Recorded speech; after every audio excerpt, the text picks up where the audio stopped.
Please like this video. It will really help this story reach as many people as possible. Thank you so much for your support. She did it again that morning. Caught me at the door with coffee in one hand and my toolbox in the other.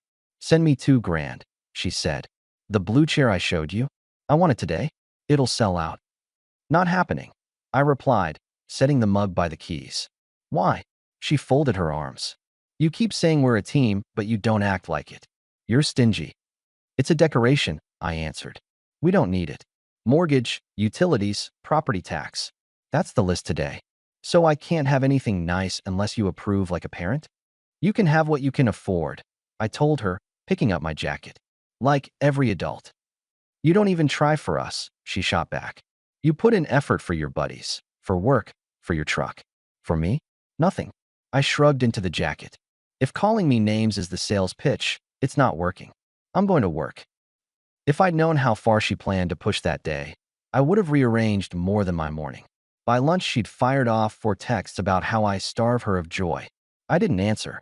By 3, a photo of the chair with a caption would have looked perfect if I had a supportive husband.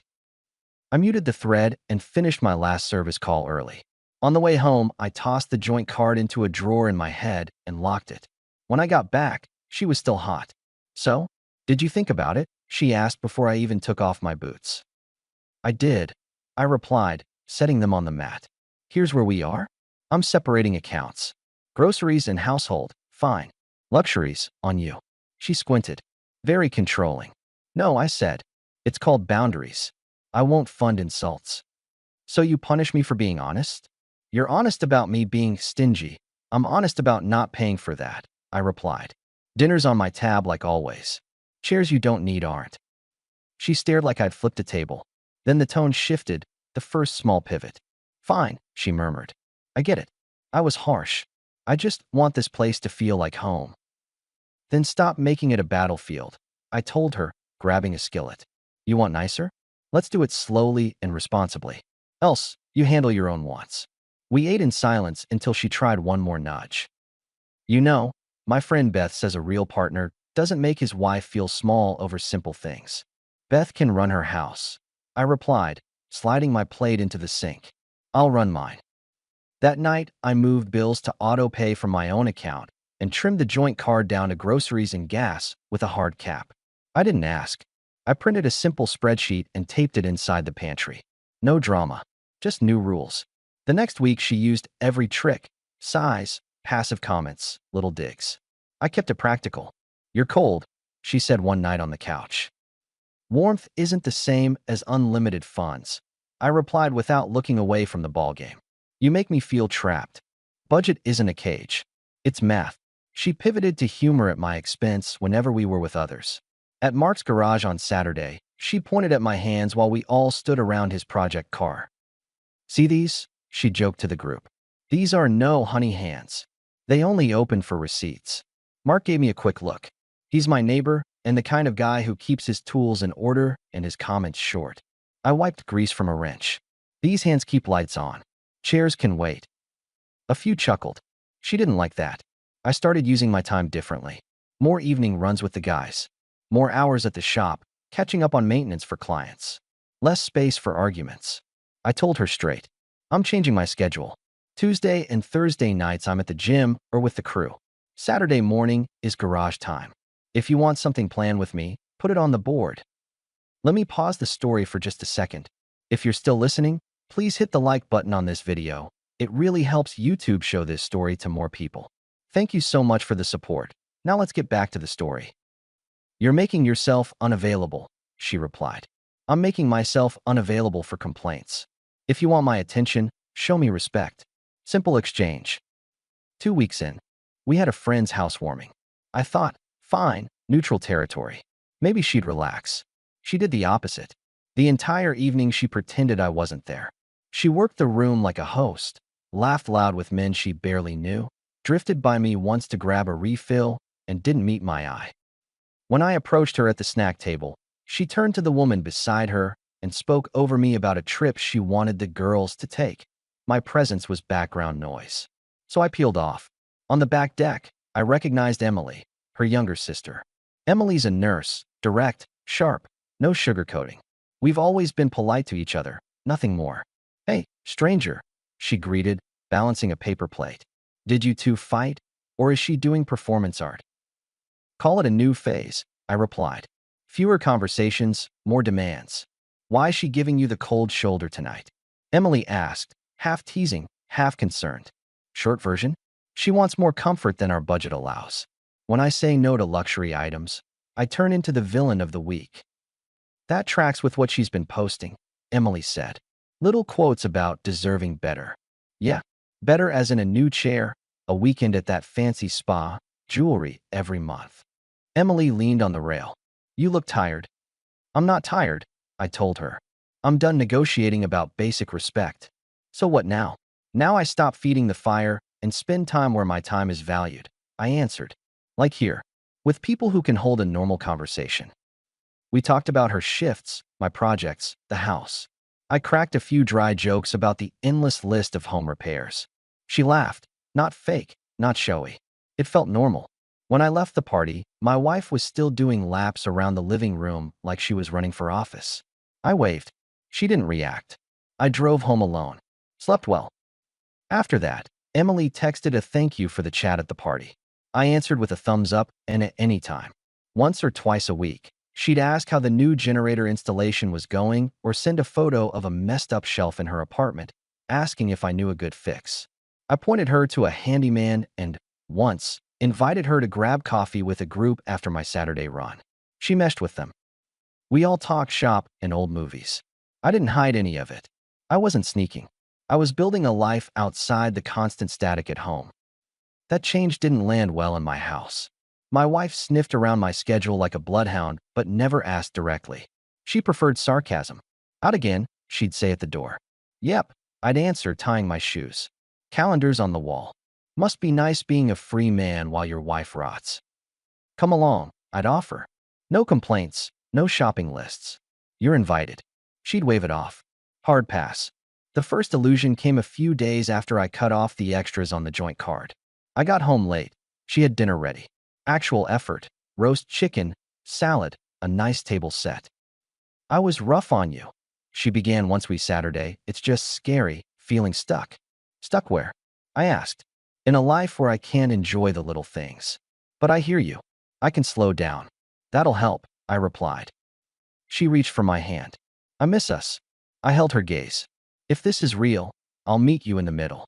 If it's a setup for the next ask, we go back to the board. For a week it looked real. Fewer digs. Quiet evenings. We even took a cheap Sunday drive to the lake with sandwiches in a cooler. She laughed at one of my dumb one-liners. I caught myself relaxing, and then put the guard back up. Because patterns don't vanish overnight. Then came the afternoon. I walked in from work and found my wife and Emily at the kitchen island. They were laughing over something on Emily's phone, 2 cups on the counter, daylight dusting the place like everything was fine. As soon as I crossed the threshold, my wife's face hardened like the temperature dropped 10 degrees. Hey, I greeted, setting my keys down. Emily, good to see you. Hey, Emily smiled. We were just. My wife turned away and started wiping a spotless counter. No reply. Emily's smile faltered a second. Long day, I said, heading to the bedroom to drop my bag. I'm gonna hit the shower. I wasn't 2 steps down the hall when I heard Emily's whisper. Why the face? He walked in, and you look like someone tracked mud on your floor. Try spending a full day with him. My wife answered, low but clear in the quiet house. Then you'll understand why I'm miserable. He's impossible. Tight with money. Tight with everything. I paused by the doorframe. Water still off. No fan to drown them out. I could have pretended to miss it. I didn't. I waited because I wanted the truth, not the mask. I don't know, Emily said. I've spent a lot of days around him lately. He's steady. I think the problem might be you. What are you even talking about? My wife snapped, volume climbing. Since when do you know anything about my marriage? Well, we hang out sometimes, Emily answered. With his friends. It's not a secret. That's my husband, my wife shot back. How can you hang out with your sister's husband? Emily actually laughed, lightly, disbelieving. We talk in groups. Or is he banned from speaking to women now? I stepped back into the kitchen. And even if not in groups, I said, calm, what would change? You don't speak to me unless there's something to buy. You don't stand by me in a room. You want perks, not partnership. My wife froze, caught between outrage and calculation. Emily set down her cup. I should go, Emily murmured to me. Thanks for letting me stop by. She touched my arm once, quick, friendly, then headed to the door without looking back. We were alone. My wife tried a new gear, apologies on high. I shouldn't have said that, she started, voice too soft for the woman from 10 seconds ago. I was embarrassed. I don't like feeling judged. You weren't judged, I replied. You were overheard. There's a difference. I'm sorry, she said, flustered now. I got jealous. The idea of you and Emily. It made me defensive. We're not a thing, I said. We're people. I speak with people. She reached out. I messed up. I know I've been off. I want to fix this. That was the second illusion warming up, but it hadn't landed yet. I chose to test it. Fixing it looks like respect, I answered. No more public digs. No more using me as a wallet. And the joint account stays restricted. She nodded quickly. Of course. You're right. I'll prove it. For the next several weeks, she turned on the caring. Breakfast once or twice. Texts during the day asking if I needed anything. When I offered small errands, she took them and returned with receipts. I felt my guard drop one notch. I even told Emily and the guys, she's coming around. They congratulated me, like I'd won a small war without casualties. My wife promised she'd keep her spending simple. She made a show of deleting saved cards on her phone. After 2 weeks of consistency, I did what hopeful men do. I restored her full access to the joint checking, with the warning written out in an email to both of us. Budget is X, savings are for the future, not toys. She replied with a heart emoji, and I promise. I slept fine that night. The next month was quiet. We had a Sunday barbecue with friends where she was attentive and friendly. She even complimented my steak in front of everyone. This is really good, she told me, and people heard. Thanks, I replied, surprised in a good way. A week later, she came by the shop with sandwiches. My coworker Luis looked at me like, see? People can adjust. I shrugged. Maybe. Then, exactly 1 month after I restored that access, payday hit. I logged in before work to make sure the automatic transfers ran. The number glared back at me. 0. Not low. Not off. 0. Savings, emptied. Joint checking, drained. Pending transactions, a string of high-ticket purchases and transfers out over the last 4 days. No large emergencies, no notes, no heads up. Just a hole where our future had been. I closed the laptop, reopened it. Same numbers. The world didn't tilt, it clarified.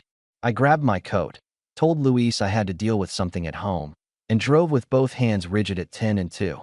On the way, I stopped by the hardware store for a new deadbolt. The house was silent. I didn't wait for explanations that weren't there.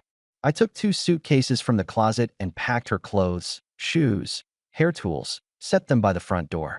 I pulled the old bolt, installed the new one, bagged up the extra keys. I pulled the spare garage remote from the drawer and put it in my pocket. I printed the bank activity and stapled it to a folder.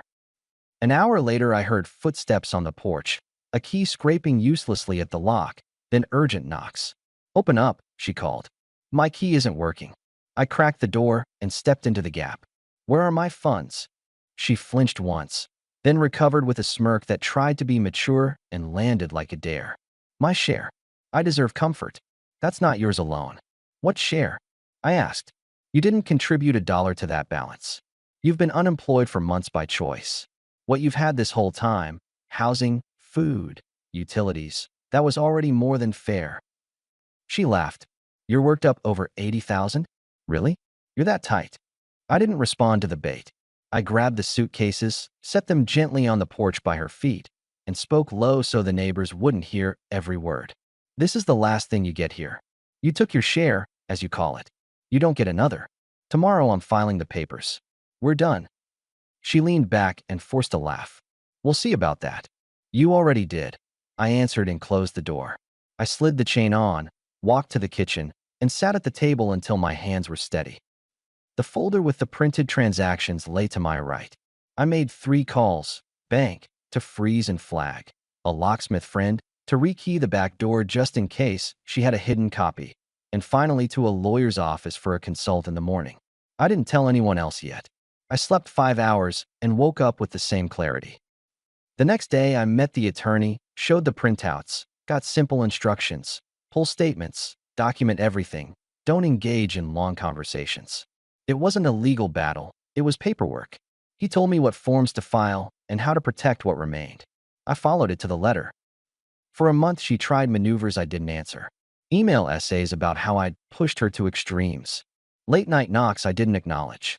Texts moving from defensive to pleading. I filtered it all to a folder named Noise. When the final papers came, she showed up to the last meeting acting injured and demanded most of what I built. The bank record killed any story. The result was simple. The amount she'd taken across those transfers was the sum total she walked away with. That number, 80,000, looked large on paper and small next to what she'd torched. The morning after it was finalized, my phone lit up with her number. I let it ring, stared at the call, and picked up once to end it properly. "I made a huge mistake," she said before I could speak. "Please." I didn't understand. I was hurting. "I can fix this." "You're not hurting," I replied. "You're missing a lifestyle." "I love you," she rushed out. "I'll pay it back. All of it. I'll sell things. You can keep your promises for someone else." I cut in. "What you drained was never just money. It was respect. That account doesn't refill here. Please." "I wish you well," I said. "Do not contact me again." I blocked her. She tried from another number later that week. Same result. After that, quiet. The way a room goes still when someone finally stops pretending. That's the end. But if you want the shape of how it all unraveled before that last lock turned, here's the full run, cleanly. After the first morning where she demanded the chair, I didn't chase or argue. I imposed adult order. The joint money got capped. My time got rerouted. I drew a public boundary at the housewarming by refusing to get pulled into her silent treatment and choosing a different conversation partner, her sister, without hiding. That alone changed the air. She didn't like that I could be fine without her approval. It removed leverage. The Emily situation? People will make it messy in their heads. I kept it clean. Group coffees, easy talk, nothing secret. But the fact that I could invite someone to my world and be normal exposed the gap at home. My wife saw it and tried two tactics. Shame me back into old terms at the party by ignoring me, then apologize when the heat rose. I took one step toward the apology, watched the behavior, and adjusted money access when she was consistent. That was my mistake. I believed the second illusion too long. The day I heard her whisper to Emily that I was impossible and tight, that speech did me a favor. It crystallized who I was dealing with. Emily pushed back with a line I'll remember. "I think the problem might be you." My wife's anger at Emily revealed something else. Territory, not partnership. She didn't want a husband. She wanted an account with arms and legs. When she behaved for those weeks and I restored access, I did it with due warnings and guardrails, written, clear. She kept the smile long enough to get what she wanted, then emptied the store. People ask if I regret not seeing it sooner. No, I saw it. I gave it a last fair shot, documented, visible. When the numbers hit zero, my next steps were immediate. Pack her things, change locks, set the final line at the door. No scenes, no bargaining, just an adult closing a chapter. You want the play-by-play of those final 5 scenes we lived through? Fine, because this is a confession, not a poem, and the details are the only way to show how a house goes from warm to unlivable and back to quiet again. After the first pantry spreadsheet, I kept expecting small pushback, not the slow campaign she chose. She started with jokes that made other people look at me like I was a faulty appliance. At Mark's garage, she narrated my supposed flaws, money, attention, energy, like she was doing a roast. I didn't climb onto the stage with her. I pushed a new schedule into our routine and declared it out loud. That took oxygen from the fire. She couldn't pull me into fights if I wasn't in the room. That was the first initiative. The second came at that housewarming. Her move was to erase me in public. Mine was to establish a new format. If you pretend I'm invisible, I'll treat myself like I matter. I started hosting small meetups at a diner after work, invited whoever was decent company. Emily fit right in. Not because she's my wife's sister, but because she listens like a professional. Nurses are like that. Dry humor, patient eyes, a way of making a rough day seem manageable. I noticed how easy that felt compared to the performances at home. That contrast is what set the trap for my wife's jealousy. Not an affair, not secret romance, just the simple reality that life can be fine. Then came the midterm. My wife cooked, apologized, offered warmth. I accepted the gesture, but not the old terms. I kept the budget separated. That forced her to attempt earn trust. When she kept it up for long enough, I restored access, still cautious, still documented. The kill turn is obvious. It was the bank page, the number 0, the empty savings. 4 days of transactions like a grocery list of wants. Vacation packages, home decor orders, a transfer to an account with her name. Not one emergency, not one message. That's not a mistake, that's a plan. When a person plans against you while smiling at your table, the only cure is distance with a bolt. Her counter the next day at the door was to declare my money as somehow hers by default. My counter was the porch, the suitcases, the line delivered without a raised voice. She laughed in the face of consequences. I closed the face out of the house. Another illusion tried to sneak back in after the papers were final. Calls about regret, love, restitution. I didn't take that bait. You can't rebuild respect on a foundation you dug up yourself. You want witnesses who shaped this? Luis, my co-worker, who gave me one sentence in the break room the week she got sweet. Consistency beats charm. Mark, who caught my eye the night she mocked me and just wiped his hands on a rag. No speeches, just a look like, decide who you are. Emily, who asked the one question my wife couldn't answer without showing her hand.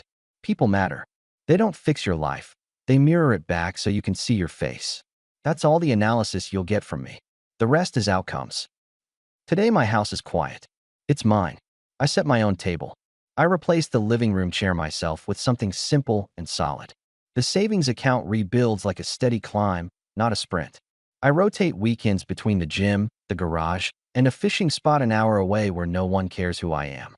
I took on an extra contract for the winter and then dropped it when I didn't need the cash.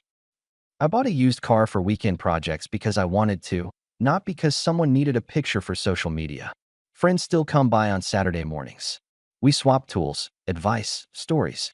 Emily, she moved to another part of town after a promotion. We trade polite messages maybe once a month. Updates, nothing loaded. She's dating someone decent, from what I hear. Good for her. We don't revisit the old mess. No one needs to. As for my ex, I hear about her occasionally through the grapevine. The luxury chair? Didn't matter. The big purchases didn't transform her life. She rents a small place now and posts quotes about learning from mistakes. She'll be fine. She's capable when she chooses to be. But she no longer makes choices with my assets, attention, or peace. If you're waiting for a dramatic speech I delivered on the porch that day, it was one line. She told me we'd see about my decision. I told her, you already did. That's how you finish this kind of story. You set a rule, you enforce it, and you walk back into your home with both hands steady. I won't pretend I don't feel anything about it. That would be a lie.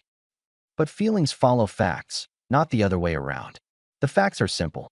She wanted comfort funded on demand and respect on layaway. I wanted a teammate. We were not the same. She ran the game until she ran out of board. When the account hit 0, so did my patience. Men ask me what I learned. Here it is in one sentence. The price of being disrespected is always more than the price of walking away. Pay the smaller bill. And when someone shows you what they're willing to take, change the locks before they take the rest. Our story has come to an end. If you've made it this far, how about subscribing to our channel? It helps us immensely. I've selected 2 other videos for you that I'm sure you'll enjoy. Feel free to click on them. I'll be waiting for you in the next story. See you soon.